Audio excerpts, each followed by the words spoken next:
Hi, my name is Ethan Guerrero, and today I'm choosing to present on how sugar influences the body. Um, Sugar usually gets a bad rap. It's associated with weight gain and diabetes, but we all know that our favorite snacks and guilty pleasures have a ton of it. We all know how addicting it can be because of how good it tastes, but not a lot of people actually know about all of its benefits. In fact, in moderation, it does a lot to help more than it does to harm. So why are we so adamant about avoiding it? And when we do partake, why is there so much guilt? See, sugar has a lot of bad connotations to it because we usually associate it with things that we know aren't the healthiest option for our bodies. Candy is probably the prime example of this. We all love chocolate and ice cream, but we know that too much of it would be harmful. What we don't realize, though, is that a healthy amount of sugar is actually not just neutral, but beneficial to our bodies. Harvard University actually wrote a small article in the spring of 2016 highlighting how glucose, a naturally occurring form of sugar, is the main energy source for all of the cells in our bodies. Without it, our cells would have no fuel. This is super important to note because our brain has an immense amount of neurons inside it, which require an immense amount of energy. Neurons are just essentially nerve cells. And because all cells need this energy, neurons require the most amount of it. And so our brain actually demands the most energy out of any other organ in our body and even uses up to half of all the sugar stored inside of us. Because of this, a lack of sugar actually decreases our thinking, memory, and learning abilities directly. However, the article does highlight other studies as well, including one done by UCLA in 2012, where a positive correlation was shown between glucose levels and the acceleration of the aging of body cells, essentially meaning that as glucose levels went up, the animals' bodies began to age faster. So it is important to know that sugar is great in moderation and not in excess. Now, I personally love sugar, and I'm one of those people that is always down to get dessert.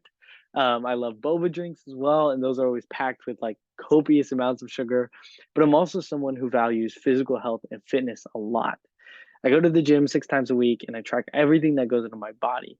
So I know if I'm having too much sugar or too much fat in my diet when trying to reach my calorie and protein goals for the day. What isn't commonly known in the fitness community, though, is the specific science behind the intricacies of muscle growth. I already talked about how sugar is fuel for our cells, and that doesn't exclude muscle cells, better known as myocytes. Everyone understands pretty much the basic concept of working out and growing muscle, though. As you stress the muscle and put it under tension, it tears slightly. And through these tears, the muscle begins to fill in the gaps and it becomes bigger and stronger. To recuperate, though, your body needs a lot of nutrients, especially protein. That's how it's actually able to fill in those gaps as quickly as possible. And this is where insulin comes in. Insulin is a chemical messenger that tells your body to start absorbing nutrients that enter it, making recovery faster.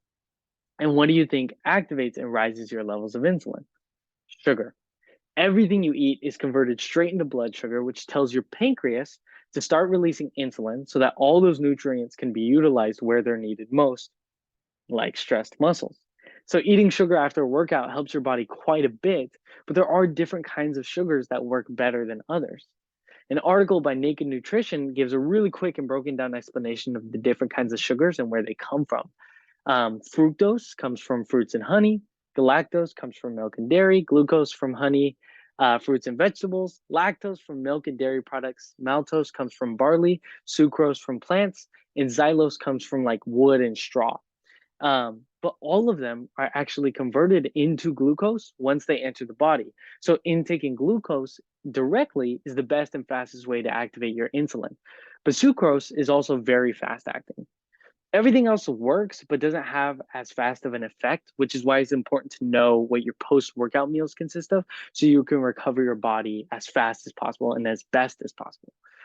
I understand why sugar might not be known as something healthy, and don't get me wrong, it can have negative effects from a lack or an excess of it. But being able to control the amount and timing of when it enters your body is key. Just like everything else, too much of it is a bad thing. That obviously sucks though, considering how good and satisfying some M&Ms or a Snickers bar is every once in a while. But natural sugar like fructose is an amazing alternative, even if it might not taste as good. Testing out what works for you and experimenting with the levels of sugar that feel right are definitely the best way to figure out what works for your body specifically. And because of its ability to increase brain and muscle function, I highly recommend that you keep sugar in your diet. Try not to feel as bad when you have a candy bar. Thank you.